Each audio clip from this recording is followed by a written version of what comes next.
Fatball Sicilian, FBS. I am very grateful for Fatball Sicilian. I'll tell you why. FBS created more channels than Comcast. Okay? FBS endorsed a lot of channels. He created a lot of channels, and I bet he can't count how many channels that he has helped to get monetized, and I'm one of them. You know, and then it's not like you have no violence on your record until you're 30, and then one night you just decide to go out and kill a cop. It doesn't happen like that. Fabricio was always a tough kid. He was a tough kid. He had a nice punch. If you hit you, he would knock you the fuck out. I already had the position. I don't want to say boss, but that's what I was. I had the position. I was made directly with New York, and I didn't have to answer to nobody in my area. I didn't watch the show, so I didn't really understand the magnitude or, like, you know, how big this moment was. But you know what? When De Niro asked him to let the old lady stay, you know, and she has to stay with the dog. Well, God, that never started, huh? You know that scene? And he was like, "Stop." Anytime I got to shoot at John's restaurant on East 12th Street, which was like a big mob hangout where like Joe the Boss Masseria would like hold court, and I got to work with Ivo Nandi, who played Joe the Boss. Those were some of my favorite scenes. And the moment you walk in, I could recognize who's at the bar, who's sitting at the table, FBI. And this is the first time that I meet Sonny Franchese. As a matter of fact, outside the Bada Bing, Satin Dolls, we put a curtain in the parking lot. Everyone was wondering, why is that big curtain in the parking lot? We were rehearsing the hanging scene. I'm living proof, guys. I'm living proof. I mean, no, I'm no millionaire or nothing, but listen, look at my life 4 years ago. I was in a fucking hotel. I was selling crack. I was snorting coke. I was drinking myself to fucking death. I was literally taking bags full of Ativan just because I wanted to die in my sleep. I was all alone, you know, and now I'm here. I have my family. I have a little bit of money in the bank. I got everything I want. And I got you guys in this channel. So if I can do it, any of you can do it. Yizzo, what's going on, everybody? I am so sorry. Let me just apologize about 9 or 10 times, and then we can get on with the show. I was shaving, and I guess it was 4:40 or something. I decided to schedule the show for 5:45, and for whatever reason, I scheduled it for 4:45. So you guys have been waiting a little under an hour, at least some of you, and I'm sorry. I am very, very, very, very sorry. I did not mean for that to happen. I got a lot going on, a lot on my mind, you know, so I apologize. And again, I apologize. And one more time, I'm sorry. And again, all right. This can't be wrong. I got out of the fucking shower and I went to get dressed and I looked at my phone and I saw a message from Miss Can't Be Wrong that said, "We're waiting." And I said, "For what?" And then I realized, big fucking mistake. Robert B., thank you very much for this super sticker, my friend. I appreciate that. Miss Can't Be Wrong, War, Michael Hensley, Jesse James, Tom Sheehy, Ronan456, Joe Root, Sally, did I shout you out? Now I got to go back and check. That's my OCD. I don't know. Who else we got? Jason Mikesell. What's up, my friend? Ugh, what a disaster. I didn't mean it, guys. I swear to God. And we sit. I'm so sorry. Jesus Christ. Yeah, if I'm ever like tremendously late, just click off because I'm not, you know, I obviously fucked something up. I'm sure, and I know Miss Can't Be Wrong. She's probably worried. She's probably like, "Oh my God, did he die? You know, did he have a heart attack? What happened? Did he, accidentally drop a steam iron on his fucking foot again?" I know she was concerned.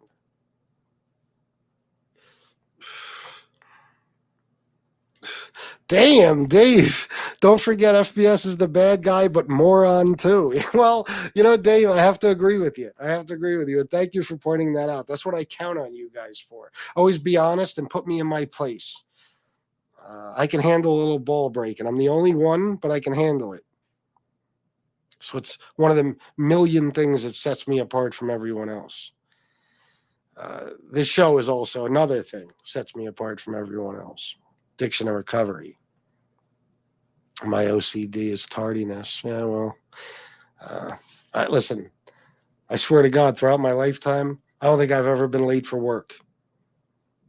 Never late for doctor's appointments or anything. But this shit just can't seem to get it right. I can't. Can't get right.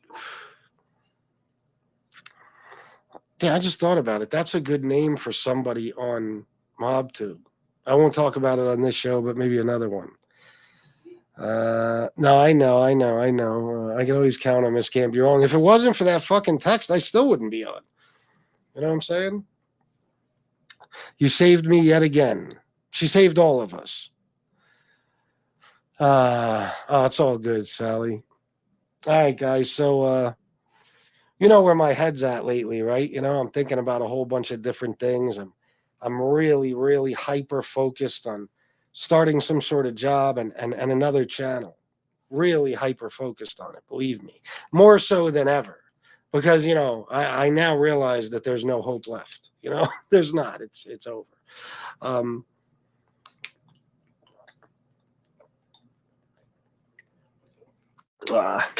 I'm not willing to give the audience what they want anymore. So they're not willing to compensate me. So it's I don't know. I guess we're even. But those are the things I've had on my mind. Of course, other shit too. Everybody has stuff in their personal lives and everything. And I told you guys that, I feel like I'm sinking into this fucking depression. I really do, man. Today was bad. Today, there was 2 things I was really looking forward to. 2 things. Couldn't wait to wake up because I was sure these 2 good things were going to happen today. And they didn't. And it doesn't seem that they're going to happen for a while. So it didn't help the situation. I already, I wake up sometimes just miserable. And it's not because I'm unhappy. I told you guys. It's this fucking depression, this winter shit, happens to me,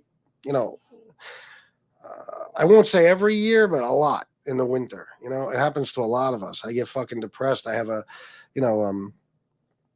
I have clinical depression in my past, and I know what it feels like, But other than that, I mean, like today, I'm not somebody who sits around.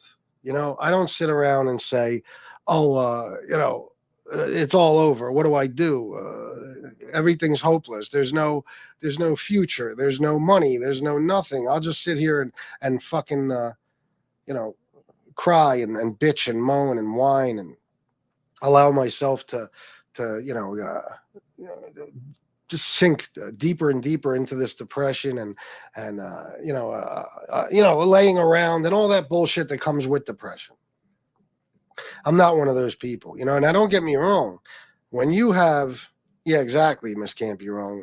That's another thing sets me apart from a lot of people. No poor me shit. What was I going to say? I forget. But anyway, I was going to say, in a lot of people's cases, clinical depression can be so bad that you don't even have the choice of getting up and doing something. Luckily, I'm not at that stage. And I just refuse. I refuse to be miserable. I refuse to be unhappy. I refuse to be in a depression. So I laid down for about 15 minutes after I woke up. Not back in bed, but on the couch. And I said, fuck this. This ain't me. I got my ass up and I went to the gym. I worked out for about an hour and a half. And you'd be shocked at how much better I felt. I was. It lifted my spirits. It put me in a better state of mind. And physically, I feel good. So that's my solution as of right now. I'm going to start doing that every day, going back to the gym and shit. Because, again, I'll reiterate, I'm the fix-it guy. You know, I always have been. Other people have problems. I try to fix them. I have problems. I immediately, get my ass up and do my best to fix those. And that's where I'm at. You know, I don't lay around and wait for a solution or an answer, because laying around won't get you one. You know. So anyway, I started the show telling you about that because today was fuck you, Rick the Tank. Fucking prick. Oh, I hate that you got this shit. Anyway, perfect time for it though, Rick the Tank. Perfect time. Today was bad, you know, meaning when I woke up, I even the last couple of weeks where I've been laying around a lot, I wake up, I'm in a somewhat positive state of mind. Today I woke up, I was looking forward to a couple of things. Like I said, they didn't come through, and I started to, really feel like shit again. And I'm starting this show talking about all this because that is a fucking perfect recipe for relapse. You know, it really is. Clinical depression is got to be one of the leading causes of addiction, in my opinion. I don't know that for a fact. I wish Kimberly Berlin was here to tell us, but I'm pretty goddamn sure, you know.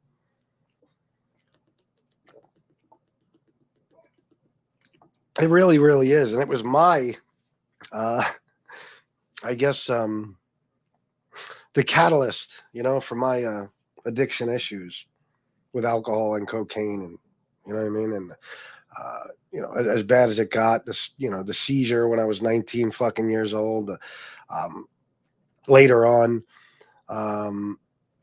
getting locked in the fucking psych ward because of my addiction. Then later on after that, ending up with congestive heart failure because terrible things took place in my life, or because I was just clinically depressed, and I decided to self-medicate by using these substances, and it's not a good idea.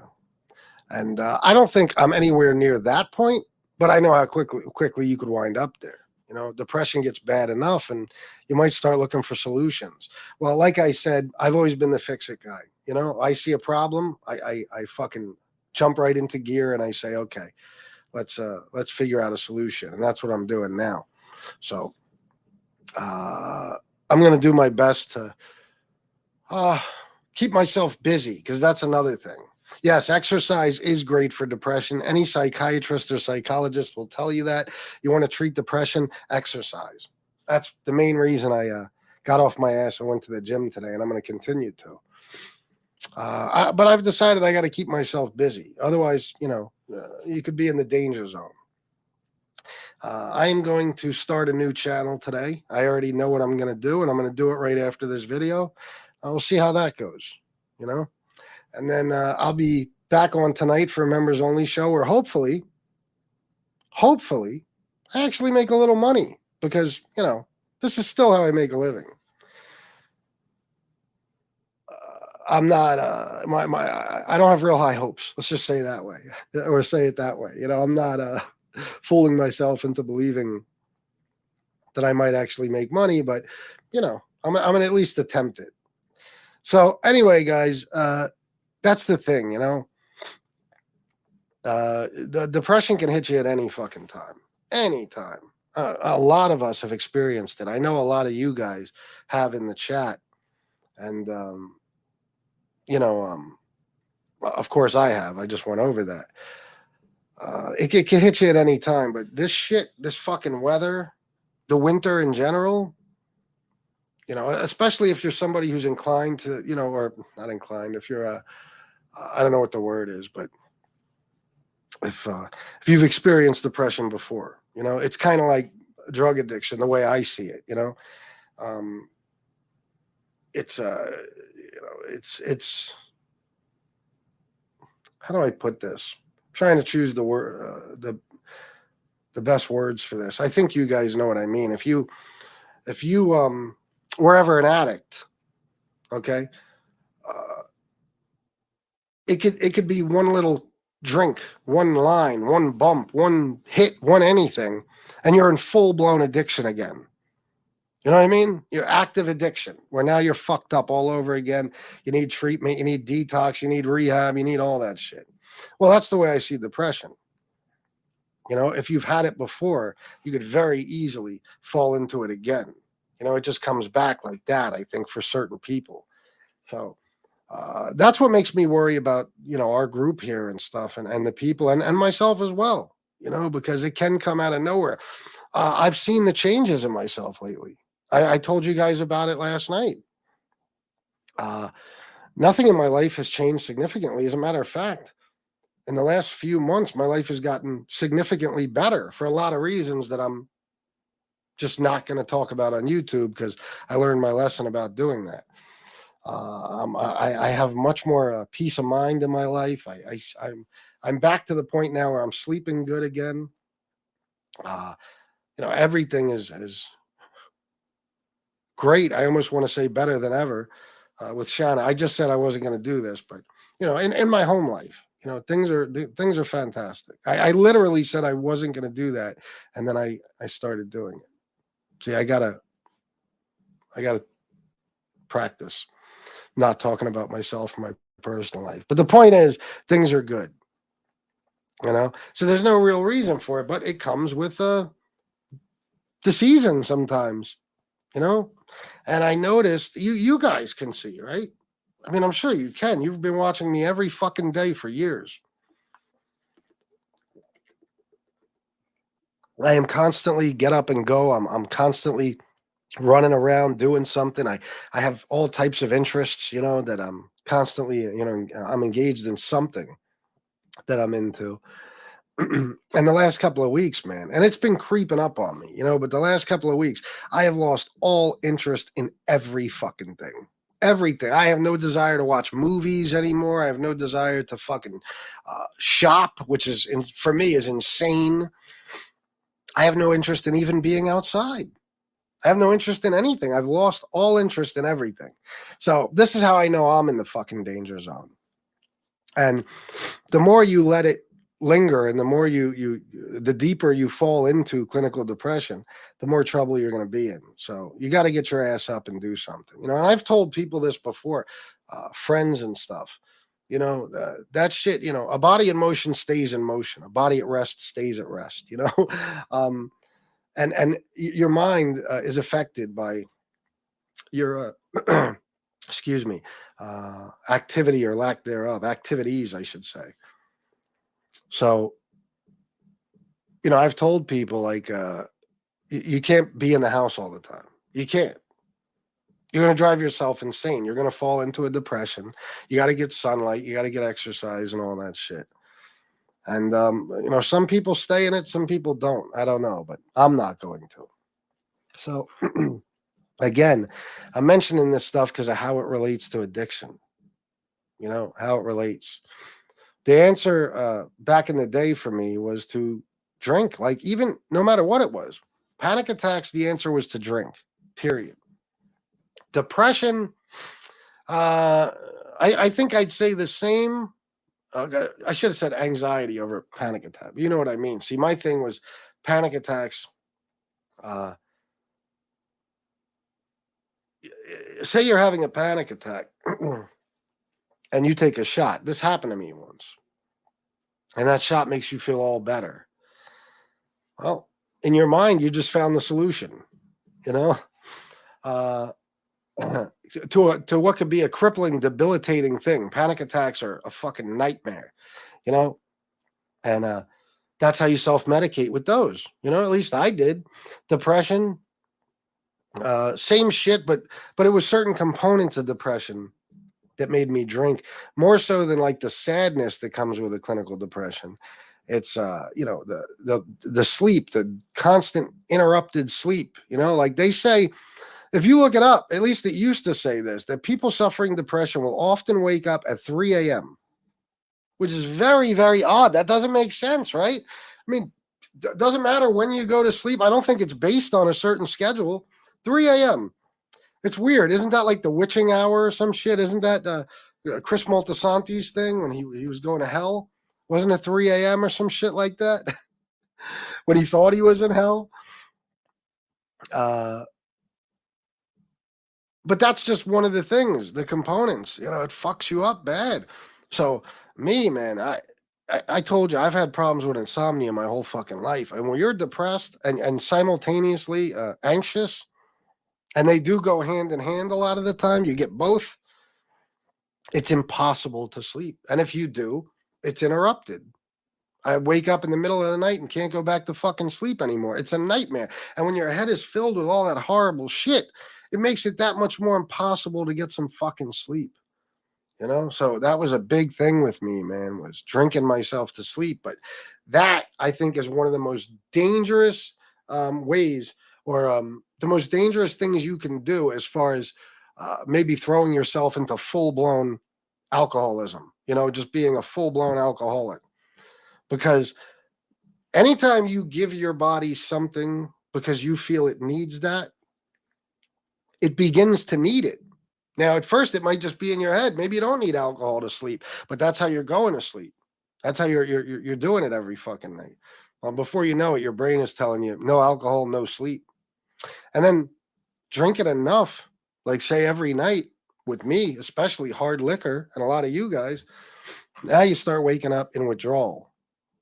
And that shit, we've discussed it a million times.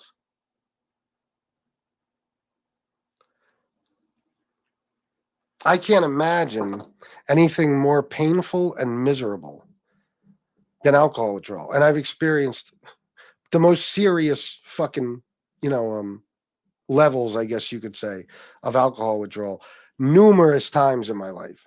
Someday, I'm telling you, I still have a fucking storage unit. I'm going to dig out my some of my paperwork, and I'm going to show you guys.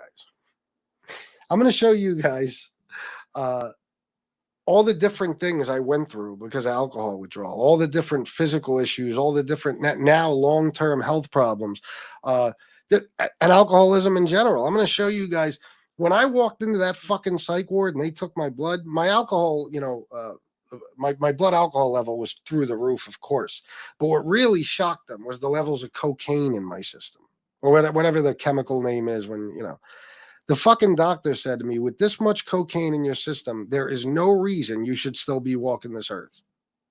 There's no reason your heart should still be beating with this much cocaine in your system. And that wasn't just that one day. I didn't do any more than usual. Matter of fact, I think I did less, because before I got arrested that night, I was trying to leave town and I was driving a lot because I was going around. There's a lot of shit I had to get in order. I'm not going to get into all of it. But, I probably had less cocaine in my system than usual. And it was the levels were out fucking outrageous. And I remember later on looking at them in my paperwork, looking at the level. Of course, I don't remember it now, but I looked it up online, and it did say that is an insanely high amount of cocaine, an outrageous amount to have in your system at any given time. Let me just do this real quick. I don't ask for donations on these shows. If you give them to me, though, I'm going to accept them.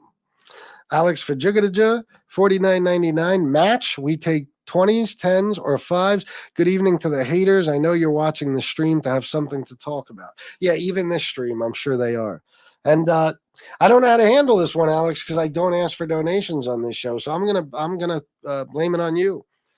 Alex, against my will, came in here and demanded that you guys match his donation. And as you know, he is one of the biggest sponsors of this show. Thank you, Alex. I appreciate it. That'll cause some controversy. Oh shit. Where was I at with all this? Yeah, I mean, it's Ronin 456, alcohol withdrawal definitely sucks. Never experienced it, but I heard it's the worst. It is the worst. And I know, on these shows, I go over a lot of the same things over and over again, but to try to do it sometime, and you'll see that you run out of things to talk about. And things like alcohol withdrawal, it's kind of hard not to repeat it, because it's something that went on in my life, and it's something a lot of people like Ronin 456 never experienced. So maybe me talking about it will stop Ronin from ever becoming a severe alcoholic. It's the worst thing, Ronin, that I could ever possibly imagine. Heroin withdrawal, I know is terrible. I've seen people go through it, but I'm going to be honest with you, and this is not a contest, but I don't think it compares to alcohol withdrawal. I think with heroin withdrawal, you're in severe pain and you feel, as sick as a person could feel physically. But with alcohol withdrawal, you're on the verge of death, literally, and you will die.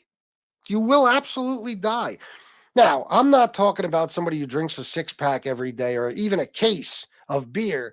And when they don't when they don't drink for a couple of days, they go through some fucking, some shakes and cold sweats and fucking, vomiting or something. No, I'm talking about severe fucking withdrawal. Yeah. I'm not going to tell the stories over and over because you guys have heard them a million times. But I told you about the psych ward. I told you about when I had the seizure in '99. I had 12 hours without a drink, grand mal seizure, had to put me in a coma, all that stuff. You guys know about all that. Within hours, you could die. And if you're physically addicted to alcohol, like really severely physically addicted, you will have a seizure. That at the very least is going to hospitalize you and possibly for a very long time. And you might die from that seizure. And if you survive it, you might die afterwards. It causes heart attack or stroke, period. That's what alcohol withdrawal will cause. But even getting to that point, I mean, I'm talking about days where I woke up and I hadn't had a drink yet. That's it. That's all. I drank myself to sleep, say 6 hours before. I wake up and maybe, I think it would be hard for her, but maybe I'll have my mom on here someday to seriously, with an avatar or something, to tell you guys what she saw me go through. I mean, now the sad part is when people see you go through that, they're convinced that you don't need a drink, you want one. And nobody wants to give you one because it's like they're enabling you.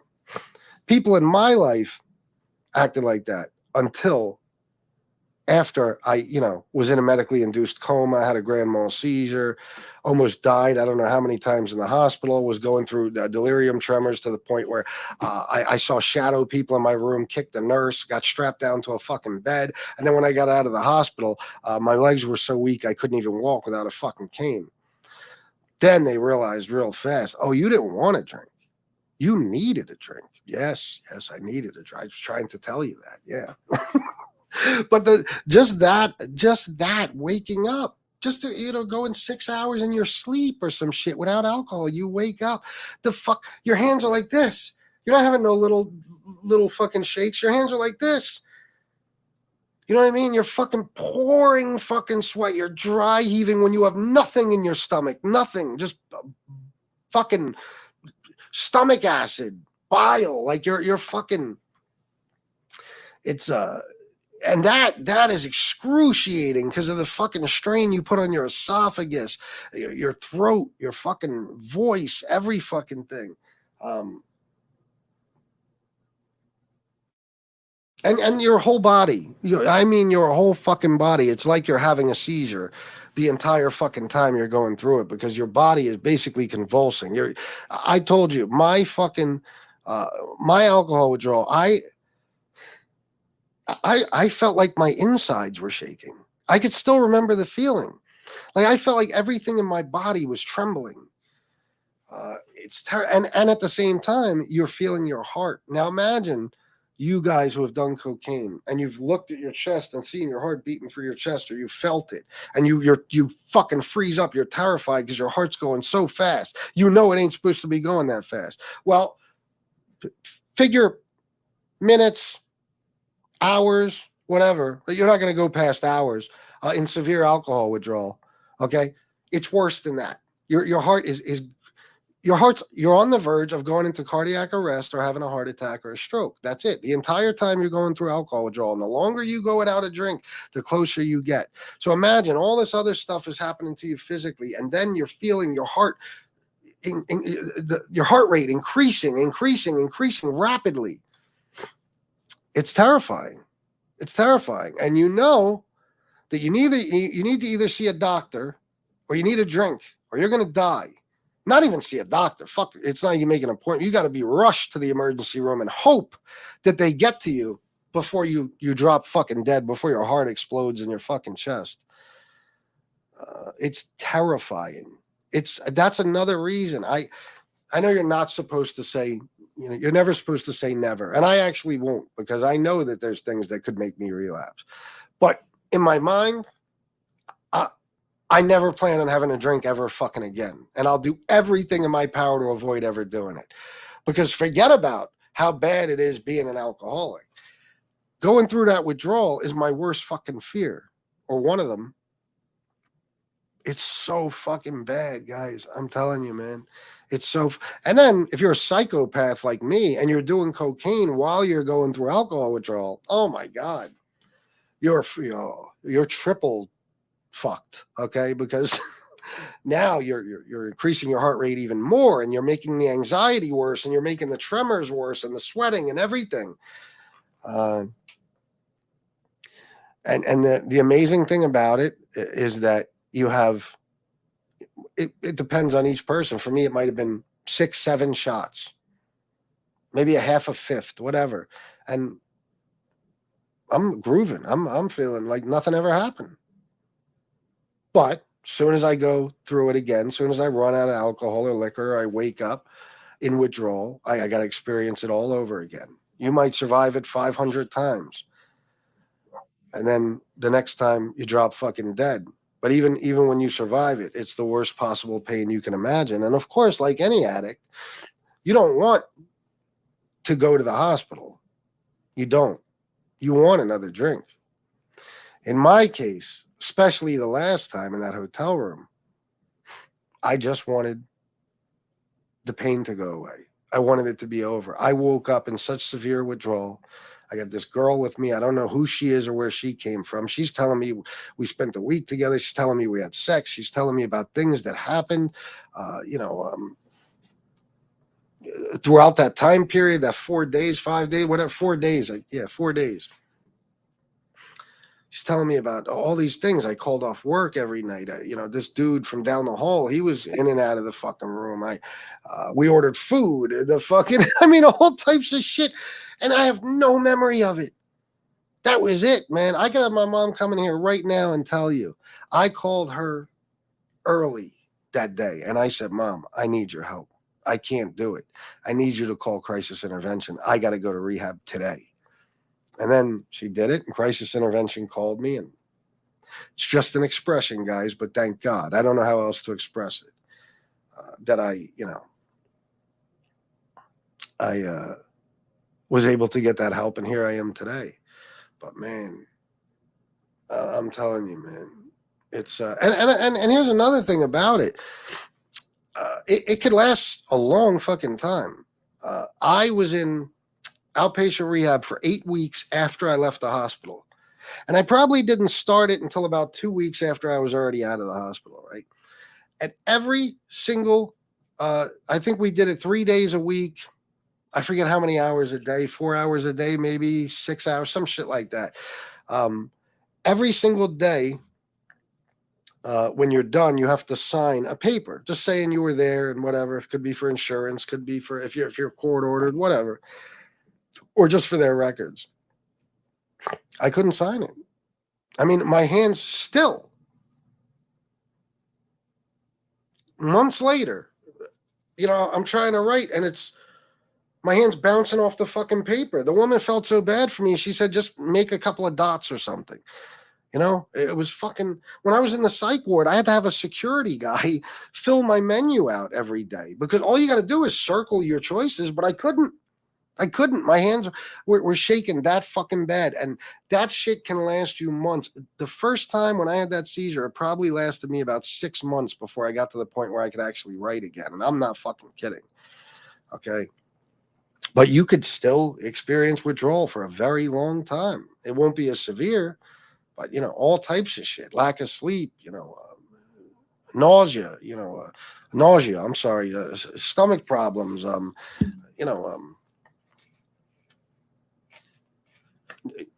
let your imagination run wild, a lot of different issues. could be going on all at once. And it makes you, it makes you feel hopeless because you're like, Jesus fucking Christ, I stopped and I'm still going through all this shit, but eventually you'll feel better. Luckily for me, I wasn't, because I was working and stuff. I was working, 5-6 nights a week minimum, 10 hours a night, third shift, building fucking Harley Davidsons, where I was extremely active. I'm on an assembly line. Even when I switched positions, I was on a forklift, and I was, I had an easy job throughout most of the night, but I still had to, pull a huge cart with parts all around the fucking factory and drop shit off, stuff like that. See, that'll kind of save you because you're giving your liver a little bit of a break. Now, I wasn't severely addicted. That's what I'm saying at that point. I was still working and shit. But you can binge. You could go from being a guy who drinks once a week. If you were an alcoholic previously, at least, okay, you could go from a guy who drinks once a week and then he goes on a 3-day bender and he's in full fucking blown alcohol withdrawal. Full blown alcohol withdrawal. So the fact that I was working and shit is probably the only thing that kept me alive for that particular run, because my body wasn't in bad enough shape that even, after that 4-day fucking binge, when I woke up and I was in pretty severe alcohol withdrawal, it wasn't like imminent, that something was going to happen to me, even though I did have to drink throughout the day. But the alcohol withdrawal isn't as severe. Obviously, the alcohol withdrawal is going to be worse if you're drinking every day for 6 months rather than, maybe 2-3 days a week and then you go on a binge. It's if you're drinking every single day, especially liquor, all day, every fucking day, and then you stop, you're going to die. You're going to die if you don't get medical attention. You will. So, the last time was probably the most minor withdrawal I went through. The first time and the second time, I'd say the first time was probably the worst because I had a grand mal seizure within 12 hours of having my last drink. The second time, I wound up, and it wasn't because of the withdrawal. I didn't plan on even quitting drinking. I planned on drinking myself to death. That was the plan. Leaving Las Vegas, Nicolas Cage, that movie is so fucking accurate. When he says, he went to Vegas to die. He filled his room with liquor and he was just going to drink himself to death. That was his plan. That was my plan, I'd say, in 2007. I was going to drink myself to fucking death. And a lot of stuff happened, man. I got DUIs. I committed some very serious crimes, and I wound up getting committed. And it was a nightmare. You immediately start hallucinating and shit from the DTs. You're hallucinating. And, I told you guys about the first room I was in with this big motherfucker, sick bastard, psycho fucking path.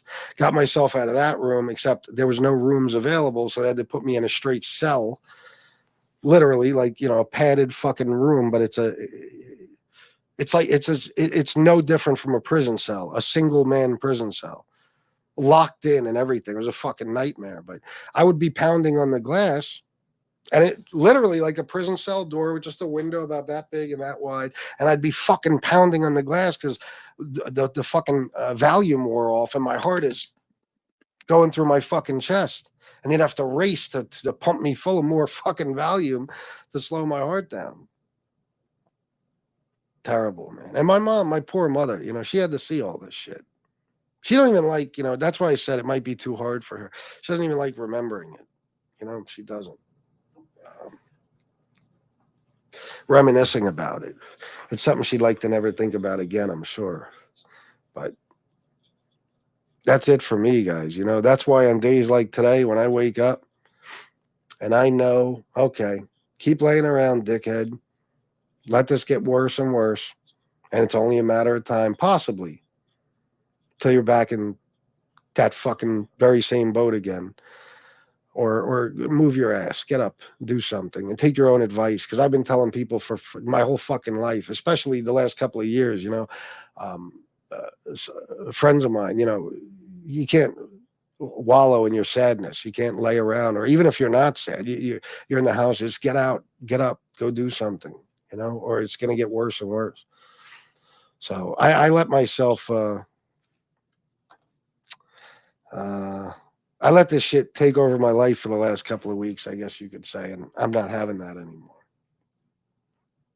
If that means starting 6 new YouTube channels to the point where I'm doing videos every single fucking day, all day, I'll do that. And the first thing I do when I get up, I'm gonna brush my teeth first, of course, take a piss probably, but then I'm going to the gym. I'm going to work the fuck out, you know? So that's my solution for now. I'm lucky that I'm not to the point in a clinical depression where I can't function, because it does get to that point. So I never would want to make anybody feel bad if you are at that point. But my suggestion then, if you can't get yourself up to go exercise, if you can't just decide, okay, I'm going to start, some new hobbies, or start doing some new things, or trying to find some new interests, get to a doctor, man, and get medically treated, get prescription medicine, you know, until you can start functioning without it. Otherwise, it could turn out fatal.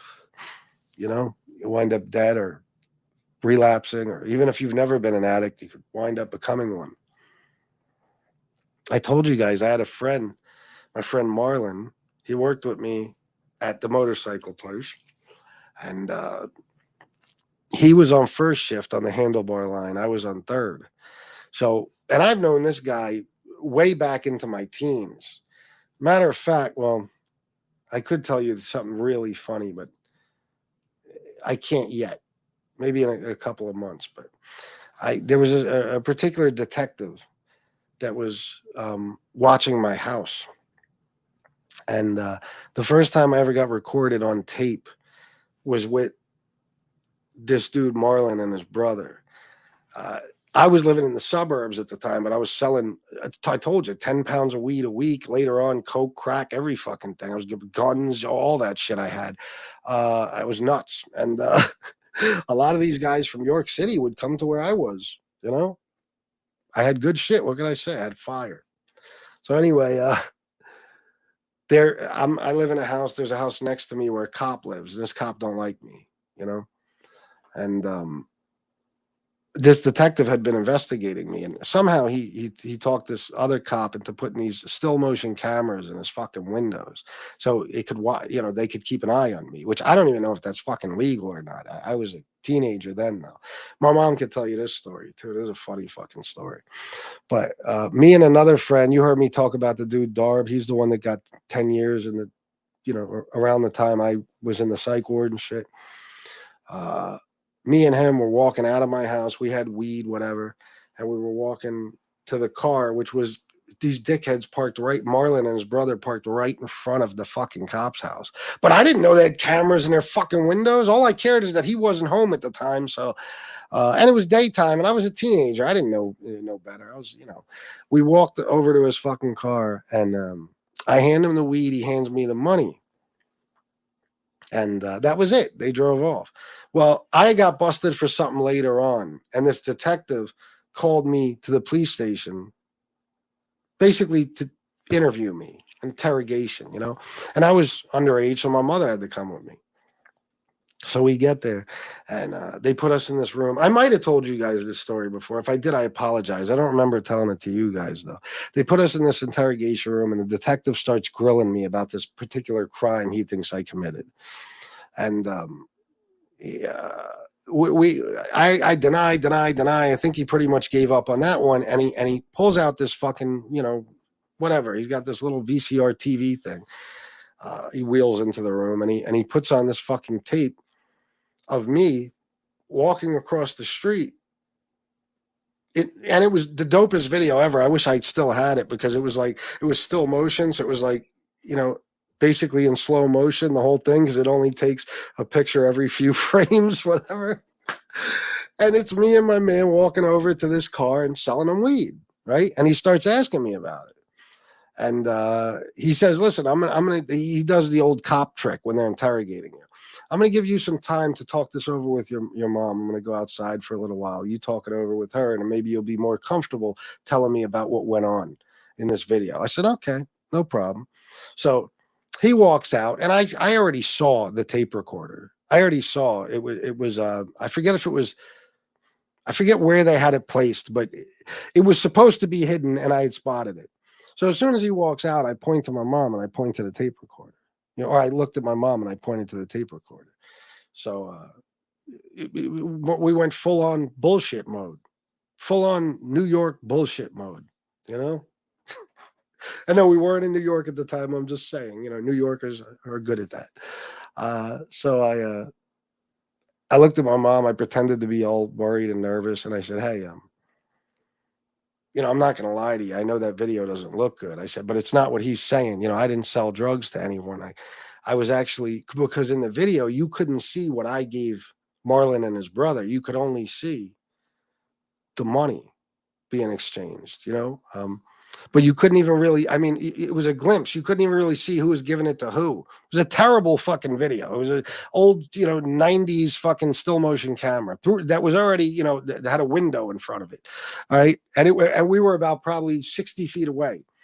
So all you really saw was the money. So I said, Mom, listen, I knew they were recording us. They're probably watching us in a video too. I said, I'm going to tell you the truth. I don't want you to get mad at me, but Marlon's brother is like 22 years old, and we were giving him money to buy us beer. And my mom was like, you got to be kidding me, Chris.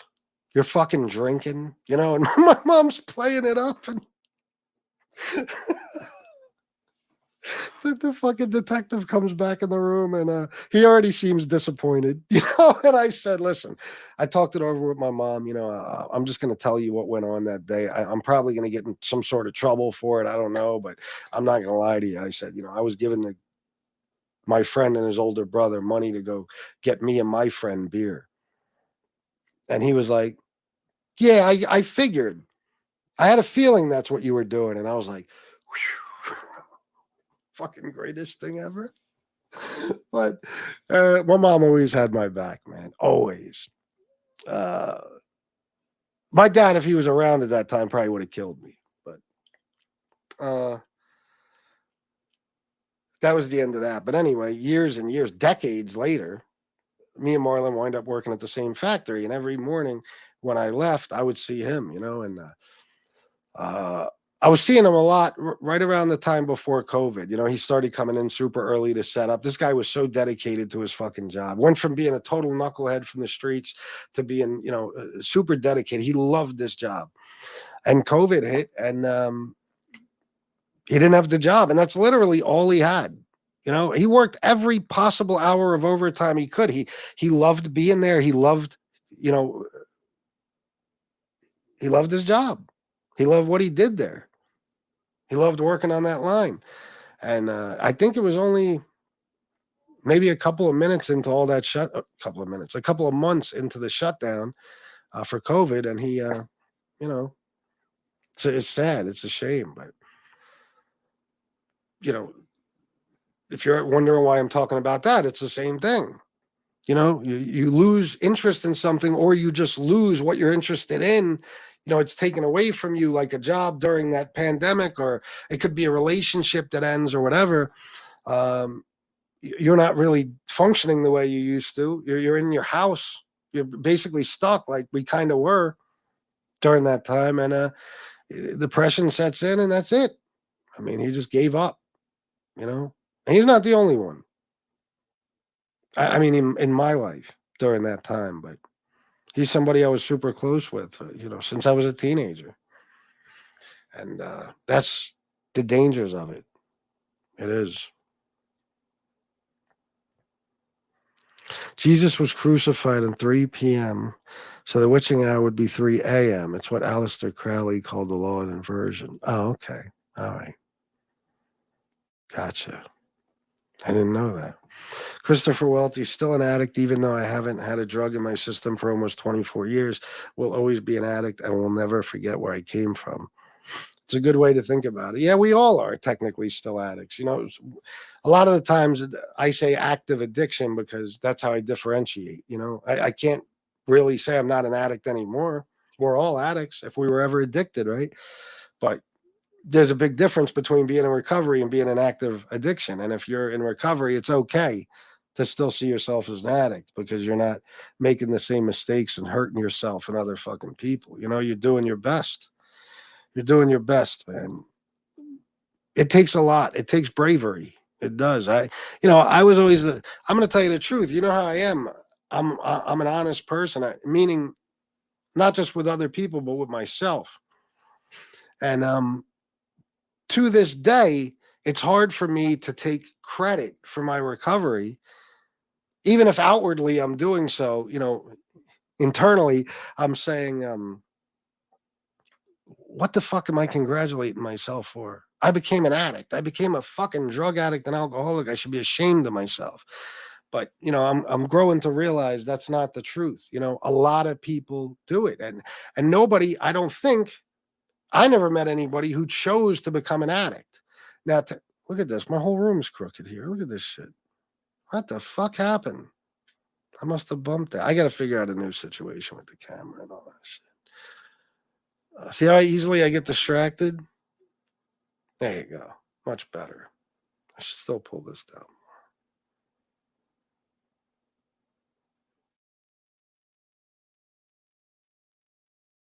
All right, we'll go with that. Anyway, I don't know anybody who ever chose to become an addict. Now, are you choosing to as soon as you use for the first time or take your first drink? Yes.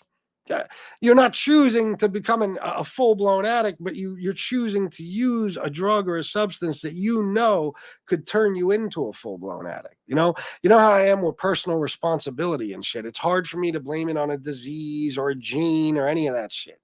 You know, but no matter how you got there, whether it was because a doctor prescribed you something that you didn't know was dangerous and addictive, or because you thought you could just try a drug recreationally and you know, it wouldn't be an issue and it turned into an issue, whatever the fuck it may be, it doesn't matter how you became an addict.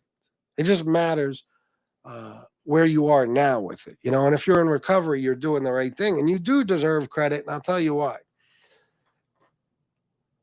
The most cowardly thing in the world is to stay in uncomfortable circumstances, you know, to keep yourself in that situation. Kind of like laying around because you're depressed or deciding, no, I'm going to get up and, you know, fight to get better and work out and do whatever I have to do. You know, when you become complacent in your misery, even though you see that it's not only hurting you, it's hurting the people around you, that's cowardly. When you decide, no, I'm not going to let this happen to me anymore, and I'm not going to let my loved ones see me deteriorate, and I'm not going to do this to myself and everyone else. I'm going to get up and get some fucking help. I'll tell you why it's brave. First of all, like I said, you could just do the cowardly thing and stay in those uncomfortable circumstances, wallow in misery, and let yourself fall apart and let everybody else suffer while they watch you do it. But you're choosing not just to get better physically and mentally, but you're choosing to face a world that you haven't known in a while without being under the influence. You know what I'm saying? You're choosing to go out and start living life without those substances, which is something you may not have done in a long time.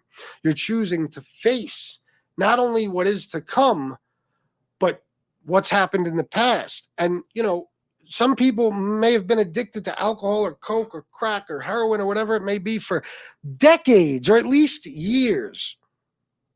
You know, shit, even in a matter of 6 fucking months, it's amazing how much destruction you could cause. So now you're not just making the choice to stand up and say, no, I'm going to fix my future and I'm going to face that with a clear head, no matter how painful it is. But I'm also going to face the past with a clear head, and I'm going to fucking own up to the things I did, and I'm going to take responsibility no matter how bad it fucking hurts. I have to do that. If I'm not willing to do that, I can't move forward. You got to face the past before you can face the future sometimes, you know, especially in that situation. So that's why you do deserve a pat on your back if you're in recovery, because you made it out of something that not everybody might have made it out of. And in a lot of cases, you did it on your own. You weren't forced. You weren't court ordered, anything. You decided, nope, it's time to get help. I got to get better. So, and there's other reasons. There's a lot of reasons. You know, you're choosing now. You want to get better so badly that you're choosing to go through the pain and suffering that might come from whatever withdrawal you're about to experience.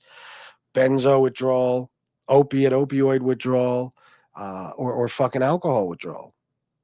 You know, you're choosing, okay, no matter how much it hurts, I'm going to do it because I'm choosing to live, not die.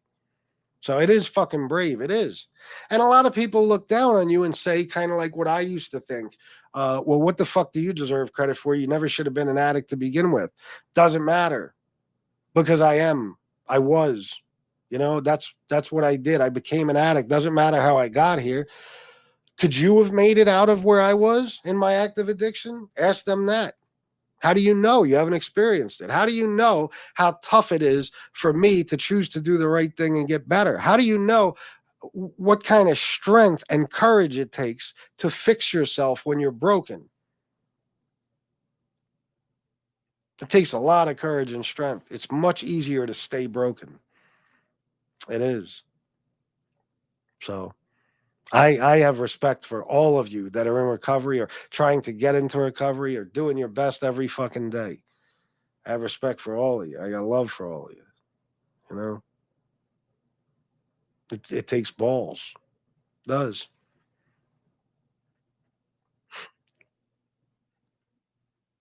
I did. I don't apologize for it. What's that for, Alex? For Jigga Joe? What's that in? Is that in relation to your super chat? Oh, that you against my will came in and donated money and demanded that everybody match you. I'm assuming that's what you're talking about, but I'm not sure. Lack of sleep, hygiene slipping, not motivated to do anything, signs of depression. Oh, yeah. Absolutely, man. It's, yeah. Or sometimes it could be the opposite as far as the sleep thing. Sometimes all you can do is sleep, or all you want to do is sleep, and you can't get your ass out of fucking bed with the depression shit, you know? Let me get down here. You could die from alcohol withdrawal, can't die from opiate withdrawal. Exactly. No, I agree, Tom Sheehy. And I'm not, trust me, I'm not minimizing anything a heroin addict has gone through as far as their withdrawal. I've seen people suffer. I mean, you could tell they're in excruciating pain. They're as physically sick as somebody could be. I just, you know, there's that one major difference. I think it's similar, except for the fact that with alcohol withdrawal, you'll die. You know, and it's not like you can sweat it out. You can't. I told you I had a friend, Dora. She's gone now. You know, I had a lot of love for this chick. We went through a lot together, and you know, it's a heartbreaking death because she was a gorgeous girl who had everything in the world going for her. But she decided at one point. Matter of fact, it was right around the time that I got out of the hospital with the heart failure. You know, I was in there for 12 days. I got out. One of the first people I went to see was her, Dora. But right around that time, maybe within a week or so of me seeing her after getting out of the hospital, she decided that she's going to lock herself in a fucking room and sweat out the dope withdrawal. And listen, like I said, I loved this girl. I really did. But I wanted her to get better. But I said, you know, in my mind, I wouldn't say it to her, but I said, you don't stand a chance. There's no way. Either your mind or your body, one of them is going to insist, or both, that you go out and get a fix. She did it. She fucking did it. It took her about 4 days. Literally locked herself in a fucking room. I think she might have been staying with her mom then or whatever. I don't remember. But that's what she did. And she got better, but it lasted like a month. And just enough time for her to, get her shit back together physically and everything else. And she fell right back into it. She relapsed. So, and that was her last relapse. So it's sad. I don't minimize what people go through with dope withdrawal. I do not. I mean, she described that shit to me every step of the way, and she's not the only one I saw go through it.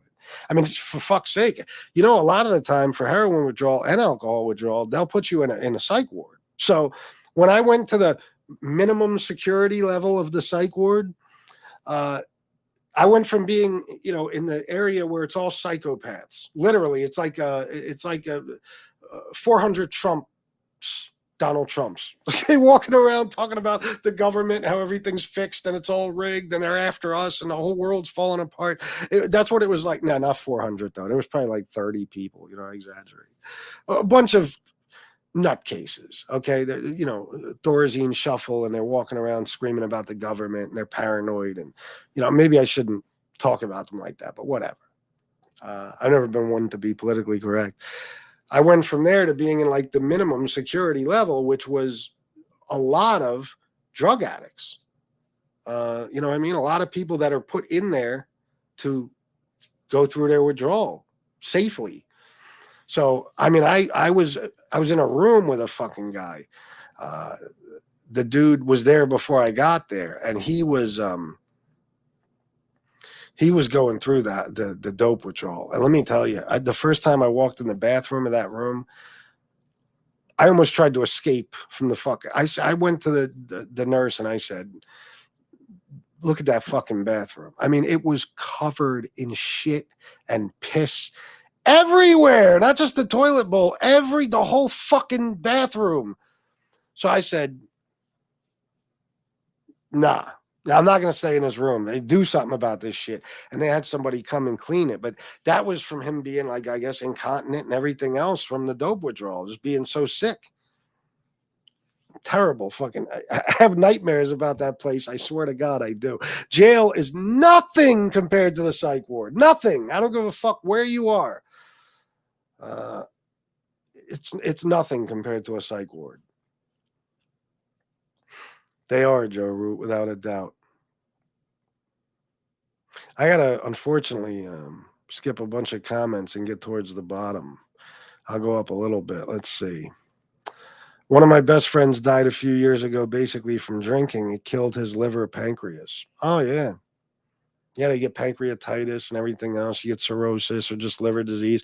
You can get alcohol-related hepatitis. FBS, thanks for mentioning my Lord and Savior, Nicolas Cage. Yeah, he's a good Lord and Savior to have. Nicolas Cage is the man. But that movie, guys, if any of you haven't seen it, I don't care. It doesn't matter what you were addicted to. Watch Leaving Las Vegas. That fucking movie, that is the most realistic depiction of true alcoholism I have ever seen in my life. And guess what? The first time I saw that movie, I was going through what he was going through. Except I wasn't living with a prostitute. I didn't have Elizabeth Shue, unfortunately. But, I was kind of on a suicide mission myself. And listen, there's a line in that movie where he said, I don't know if I started drinking because my wife left me or if my wife left me because I started drinking. And that line is so perfect because you do get to that point where you're not sure which happened first. You're not sure why where you are. You don't know if the circumstances of your life caused the addiction or the addiction caused the circumstances of your life. You don't know.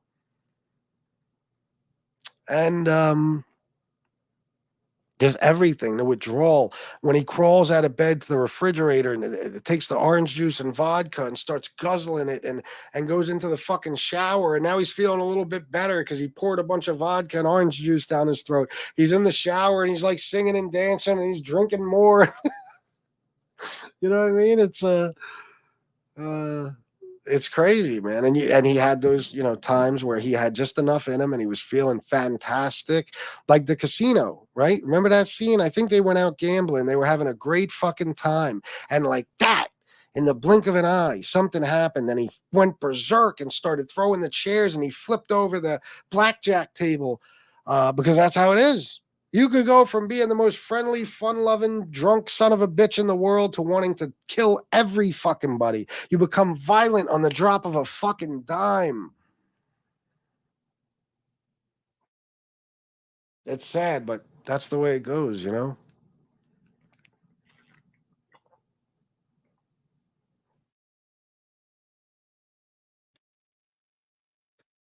Thank you, D. Gainey. Yes, I believe I am too. But, you know, I'm not happy with myself that I let myself the last couple of weeks just isolate basically and lay around and do nothing. You know, that's not me. It's not like me, you know? So, like I said, that's over. That's over. I don't give a fuck what it takes. Every day, I'm not even going to give myself time to think. Wake up, gym. That's it. You know what I mean? Go straight to the fucking gym. It is, Miss Can't Be Wrong. It definitely is. One thing I used to hate, people in my family would say, "You're just like your dad." BS. I was never, and I'm nothing like him. He was a drunk and a deadbeat. Or I feel you, bro. I got that thrown at me too my whole life. My dad was never an addict of any kind, never had any issue with any substance, but, you know, he was violent. He was mean. He was a dream crusher. You know what I mean? And I got that a lot throughout my life, and it was the worst insult you could ever fucking say to me. So I feel you, War. I lost my daughter's mom to a fentanyl overdose. This year will be 18 years, and it's still hard. Oh my God! So did you raise your daughter on your own, bro? Holy shit, man!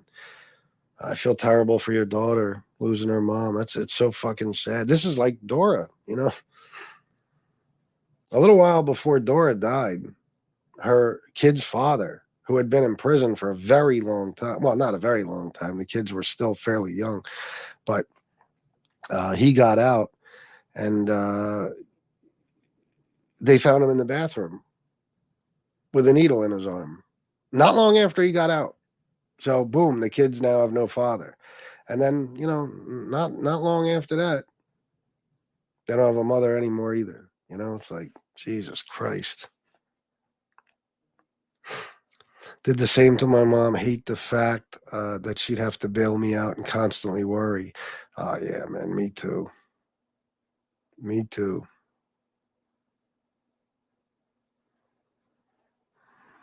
Everything is legal. What do you mean, Ducks? Yeah, it's terrible, man. Yeah, I'm terribly sorry for your loss, bro.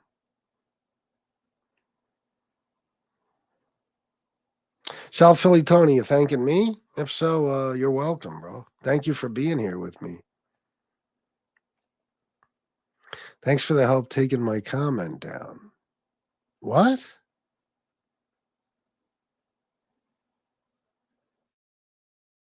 What did I do, South Philly Tony?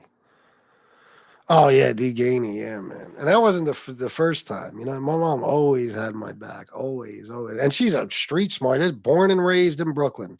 Street smart, you know what I mean? And then, you know, Queens later on. Either way, New Yorker through and through. Worked in Manhattan most of her adulthood. You know, she worked in the World Trade Center.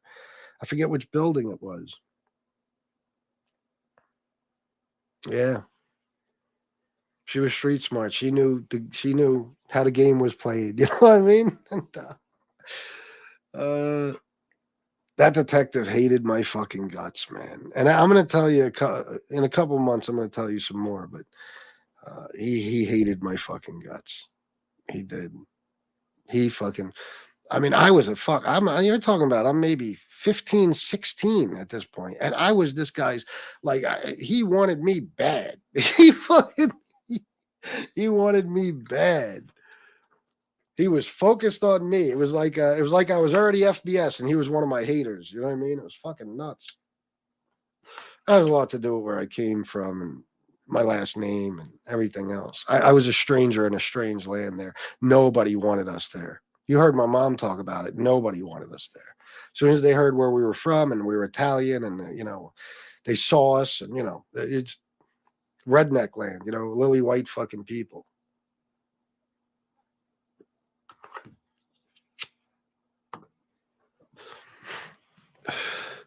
Yeah, I don't know what South Philly Tony is talking about.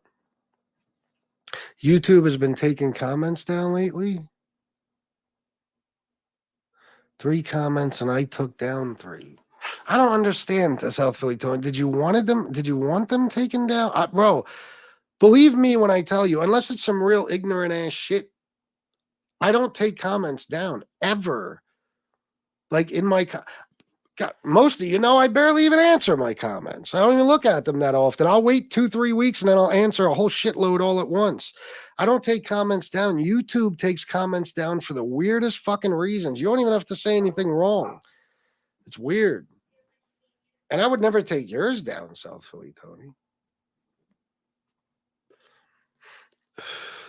Yeah, of course. Yeah. I like you, South Philly Tony. Why would I do that?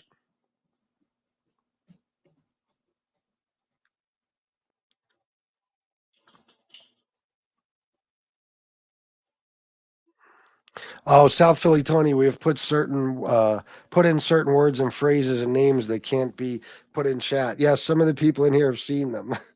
Yes, the people who are my managing moderators who have that status, so to speak, can see my list, right?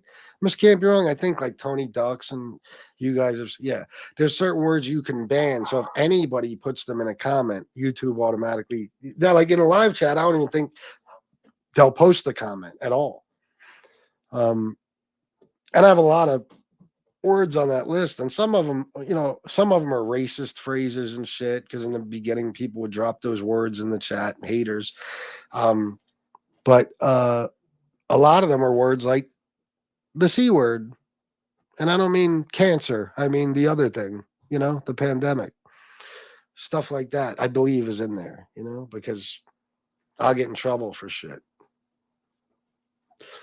No mod took comments down. Yeah, I don't get what happened. I've had comments about OJ and his Bronco going down the roadway that wouldn't post in other chats.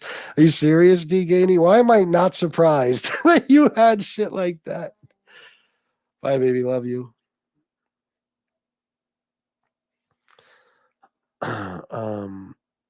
Let's see.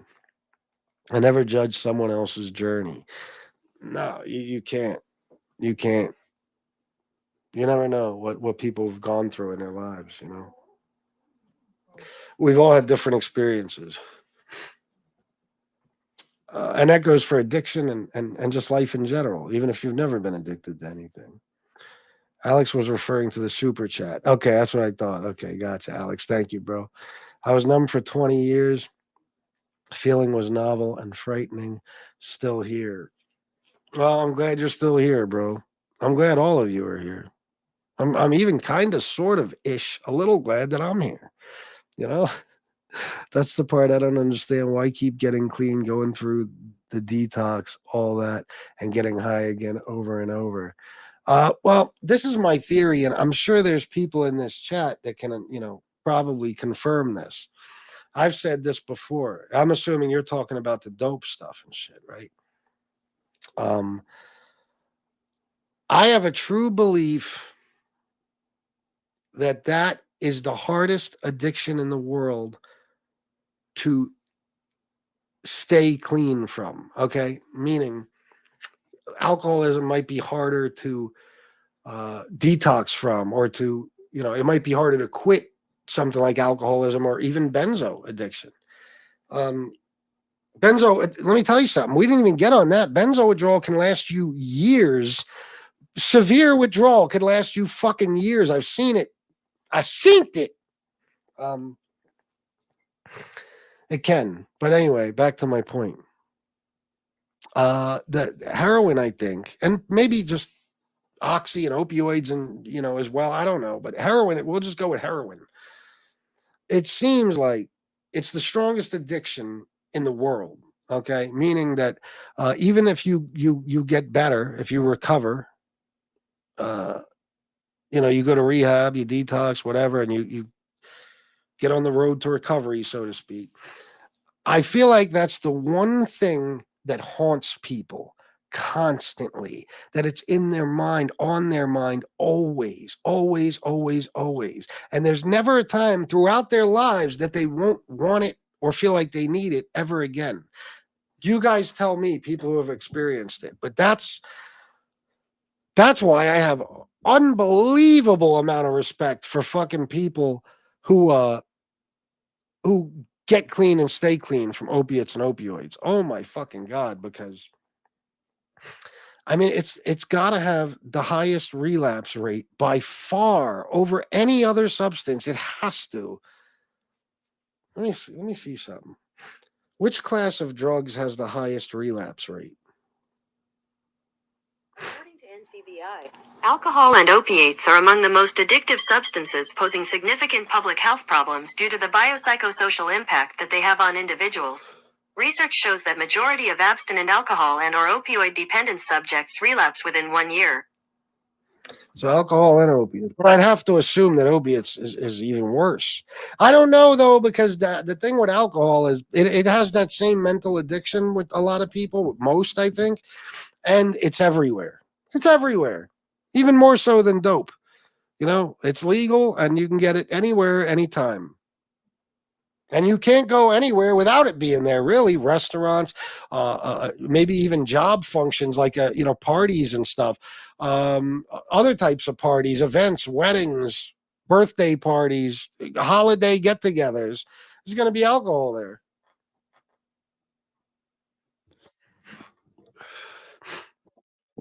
Work in a psych unit, you'll realize what crazy is. Oh, my God. Oh, my God.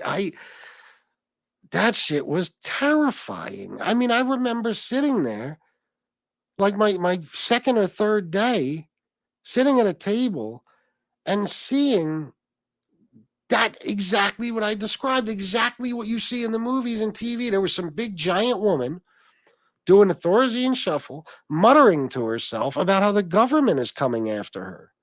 And I said, oh my fucking God.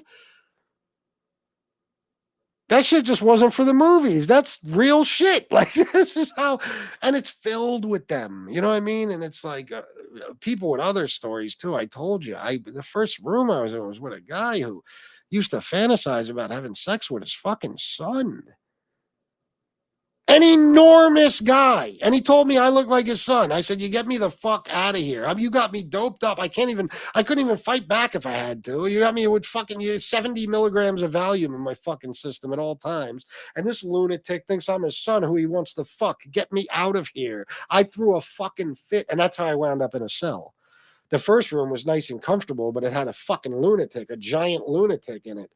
The next fucking cell was a cell, or room was a cell. Fucking miserable.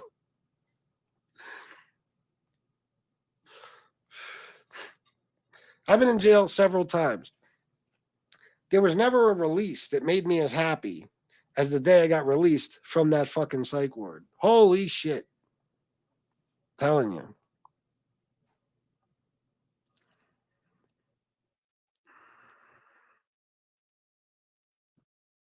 Kratom is a miracle for opiate withdrawal. Well, yeah, but Kratom isn't Kratom. I mean, it's you might as well be doing heroin. I worked with a kid at the job I had when I first started YouTube. This motherfucker was a dope addict his whole life, and he got clean and he started using Kratom. And I'm fucking telling you, it was the craziest shit because he would come in and he'd be full of energy, an unreasonable amount of energy.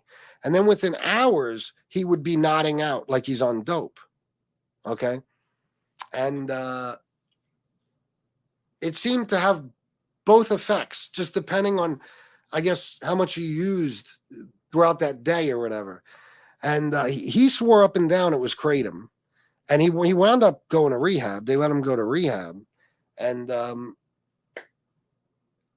he could have been lying, but, he swore it was Kratom, and that's what he was detoxed off of. I don't know.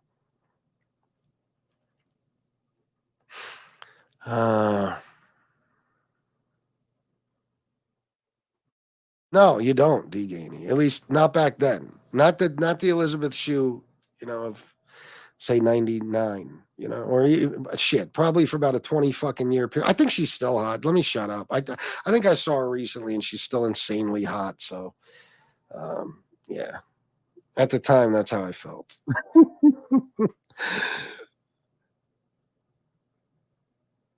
He died, FBS. You didn't. Oh man, I fucking hate this, but I'm not sure who you're talking about. Oh, you talking about Marlon? Yeah. Yeah. It just sucks, man, because that dude was a fucking nightmare as a kid. When we were younger, he was this guy I'm talking about. I'm not talking about no regular, little bit of this drug dealing and shit. I'm talking about he was a very serious, very dangerous dude. And he became, he turned his entire life around. He became like any other average, Joe, average American citizen, just working his ass off, paying his bills, trying to get by. But he didn't have anybody, and that's it. Are you talking about him or are you talking about Nicolas Cage and Leaving Las Vegas? I'm not sure. Yeah, you're talking about Leaving Las Vegas because I see from the other comments. Yeah, man. It was an incredibly sad ending, and it's funny. Like that movie was artsy, and the symbolism in it, like the fact that they never had sex until he was dying. They were together. In a way, I think they were in love with each other. They definitely loved each other. I'm talking about Elizabeth Shue and Nicolas Cage in that movie. And they never had sex. I don't think he could. But at the end, she knew he was dying and she got on top of him, and I think she at least did her best. And it was incredibly sad, She knows he's dying and he knows he's dying. That's fucked up, man. It was funny though. Remember when he gets to that motel that he decides to check into until he dies? The fucking name of the hotel, you remember the sign said the whole year in? Like the whole year in, INN. That was the name of the motel. And then he looked at it and saw that. Then he looked back at it and it said the whole year in. That shit was crazy. I was like, oh yeah. That's how it feels. He is, man. Yeah, you can never convince me that Nicolas Cage isn't one of the best actors in the world. Thank you, Beck. I appreciate that, man. Clean and Sober with Michael Keaton is good, but I haven't seen it in so fucking long. My mom, after I went through all that, she told me about a movie called The Lost Weekend. Any of you guys ever? I've talked about it on here before. Have any of you guys ever seen that? It's a 1950s movie, so it's not, maybe as appealing or even as good as something like Leaving Las Vegas, but the quality of movies back then, But it is another amazing depiction of not just an alcoholic, but alcohol withdrawal and the delirium tremors and the shit that people go through. He wakes up in the hospital and he thinks he's got bugs crawling all over him because you hallucinate, and he's tearing his fucking skin apart and he's losing his mind. And but throughout the movie, you see all the shit he does. He's such a bad alcoholic. He's hiding his bottles and like light fixtures and all types of places. He's keeping them stashed. And there's a crazy movie too if you want to check that one out. No, Miss Campbell, it's the worst thing you could do. In my childhood, every dream I had was crushed. Swear to God, my mom will tell you. Every fucking dream I had. When I wanted to become a DJ, I'll never fucking forget this fucking. I had that dream since I was probably 6 years old. I told you guys. Movies like Beach Street, Jam Master Jay, you know, rap music in general, the scratching, and I loved it. I loved anywhere where I could watch a DJ, even, you know, maybe what, 9, 10, 11 years old, Def Comedy Jam, Kid Capri. I would watch that shit religiously. I didn't even care about the show. I just wanted to see DJ Capri, Kid Capri at the end. You know what I mean? I wanted to see him doing his fucking thing. I wanted to be a DJ, so, or at least I wanted to have turntables and stuff and learn how to do that stuff. Hip hop, you know, DJ and mixing, scratch and all that shit. And my dad, you know, you couldn't spend a fucking dime. You know, my mom was like, it was crazy. I mean, you know, and she went and got me these 2 piece of shit turntables from a yard sale. I was probably around 13. And they were nothing you could use to mix with and stuff. You know what I mean? But they were record players, you could say. And I think she got me like one of those old, remember those old cheap Radio Shack mixers with the transformer switches and shit? They were like, I don't know, but might have cost $50-$60 back then, if that. I think she got me one of those and a couple of records. And it wasn't what I needed, but it was enough to at least get me started, you know? And I remember he walked in the fucking room and he saw the turntables, and I told him, you know, this is, you know, something I want to do, Dad. I want to become a DJ someday. And he, oh my fucking God, instantly. What are you, fucking stupid? You know what it takes to become a DJ who actually makes money and does this and that? You know, you got to watch out for your equipment. Your records are going to get destroyed. You're going to have you're in clubs. They're going to spill drinks on your equipment. Every fucking thing he could say to crush that fucking dream. Every fucking thing, which made me all the more determined to not only become a DJ, but to become a great DJ and a successful one. And that's exactly what I fucking did. I lived my dream. I wasn't no fucking huge DJ. No, I was in a small town, but I was in a small town with some dope ass clubs, and I rocked the shit out of those clubs. I remember my first night in the Vertigo Lounge. It's like 800 fucking people. It's got like a fucking, between the lights and the sound system was probably $160,000 fucking dollars. I'm not exaggerating. This place was just like a Manhattan nightclub. I remember I ran into 2 New York businessmen who were staying at the Yorktown, where all the celebrities and stuff who come here, you know, for shit, where they stay. And they came in there. I ran into them in the bathroom, and they didn't even know I was the DJ. And they said, they said, you ever been to a Manhattan club? I said, actually, no, I haven't. He said, this is the closest thing to a Manhattan nightclub I've ever seen. Like, that's the type, this place was insane. That guy that I told you that owned all the clubs in Harrisburg, it was him. They called him Baby Trump because he was opening nightclubs like every fucking, he till this day, he probably owns 20, 30 different nightclubs. He expanded to Scranton, Philly, everywhere, but he was in York and Harrisburg. And that dude would put millions into a club. I remember not only was I DJing the club, I was on the radio. The tapes I played you guys, the little excerpts of the tapes, I was on the radio. I was on 99.3 Kiss FM, which was also the Harrisburg radio station, which was pretty big. I was live on the radio, and I had the dance floor jumping for 4 fucking hours straight. The dance floor did not slow down. And that was the night. And I had DJ'd for years before that night. And that was the night where I was like, there you go. If this is all I ever do, I lived that dream. If I would go no further than that. But that's what he did, man. That's what he fucking told me. You're crazy. What are you, fucking stupid? And it went off. I wanted to give up for a second. I said, fuck that. But it's the worst thing you could do to a person.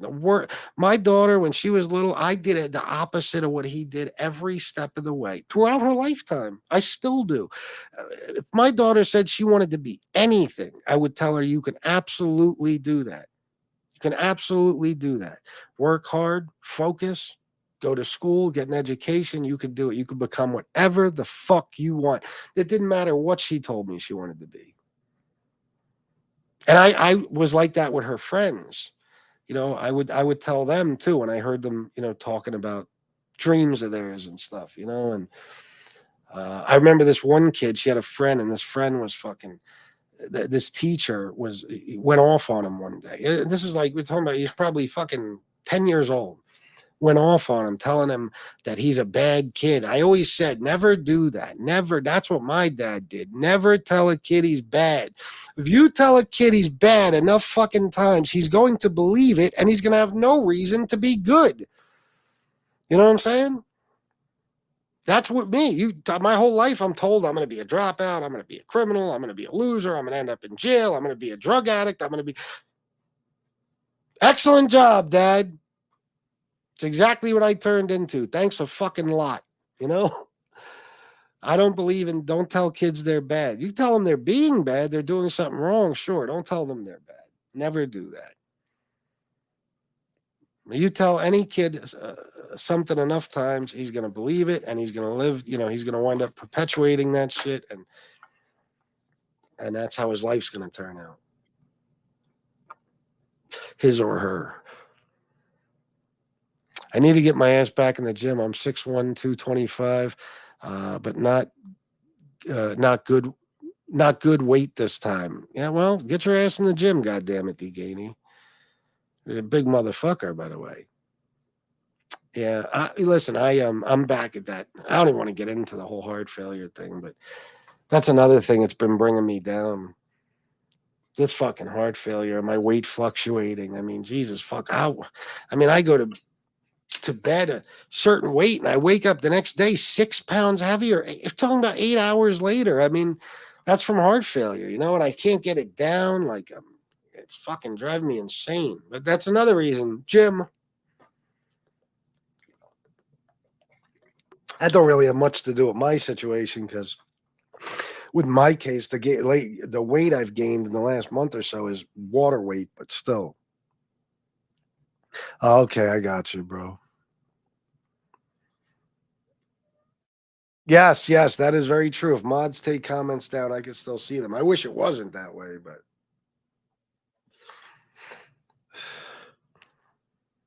Yes, absolutely, War. Well said. Heroin, opiates have the highest recidivism rate. They have to. They fucking have to.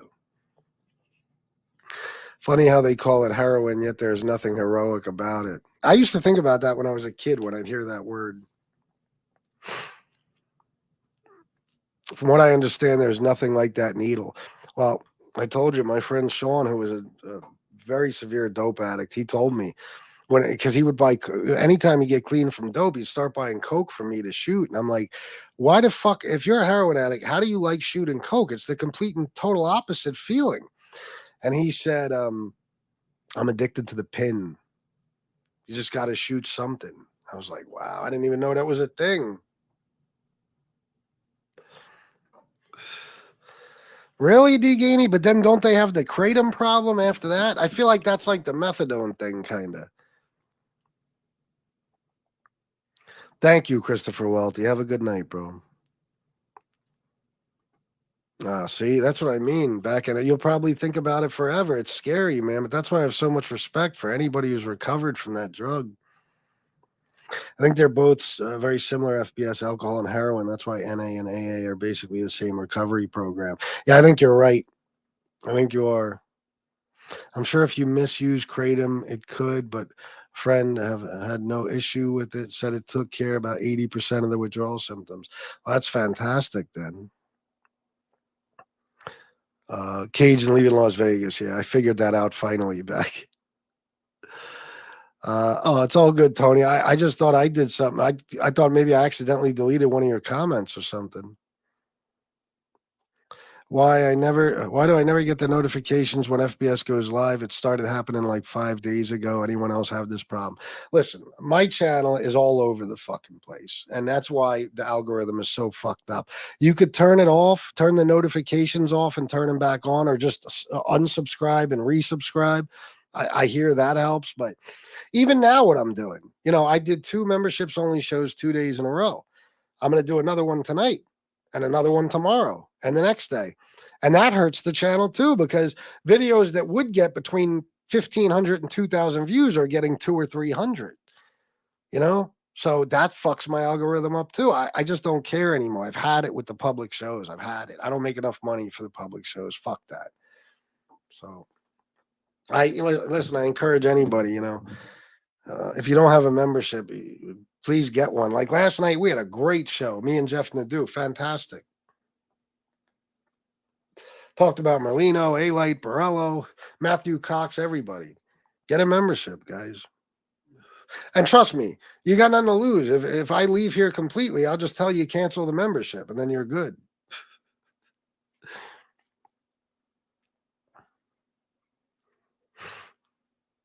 Oh, really? Oh, that's good, D. Gainey. Well, I'm glad it works then. Glad there's something. Just for the fuck of it, I just Googled Kratom. The first thing that came up, Kratom withdrawal. Yeah, but maybe it's like D. Gainey says, if you misuse it, you know. But I don't know how do you not like, if there's withdrawal, then even if you're not misusing it, I would think you'd go through withdrawal if you try to stop or if you go long enough without it. I don't know. Yeah, Michael, I was at the gym listening to that. Yeah, I didn't hear all of it, but I heard a good bit of it. I don't know what my opinion is of that guy. I got to be honest.